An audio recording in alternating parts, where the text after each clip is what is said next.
அப்பா கிட்ட ஃபோன் பண்ணி தம்பிக்கு ஜுப்பா வேணும்ப்பா அப்படின்னு சொல்லியிருந்தேன். ஸோ தம்பிக்காக 2 ஜுப்பா வந்து ஸ்டிச் பண்ணி அனுப்பியிருக்காங்க. இதை நான் ஊருக்கு போகும்போது என் கையில் கொடுத்தாங்க. நான் மறந்து வச்சுட்டு வந்துட்டேன். தம்பி தொழுக போகிறார் இல்லையா, அதுக்கு அவன் ஜுப்பா போட்டு போனால் நல்லாயிருக்குமா அப்படின்னு சொன்னான். ஸோ ஆசைப்பட்றான் அப்படின்றதுக்காக தான் அப்பாவுக்கு கால் பண்ணி கேட்டிருந்தேன். ஸோ இது மாதிரி அவனுக்கு ஸ்டிச் பண்ணி அனுப்பியிருக்காங்க. ஸோ பேரனுக்காக நான் கேட்ட ஒரே நாளில் தச்சிட்டாங்க. நான் வச்சுட்டு வந்துட்டேன்ற ஒரே காரணத்துக்காக அம்மாட்ட திரும்ப உடனே கொடுத்து அனுப்புனாங்க.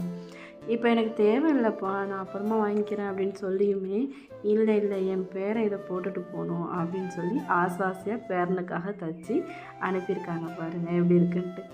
ஸோ அப்பா வந்து எப்போ ஷர்ட் தைச்சாலும் சரி தம்பிக்கு தைச்சிடுவாங்க. ஸோ இதை வந்து அப்பா வந்து தம்பிக்கு தைச்ச 2வது ஜுப்பா.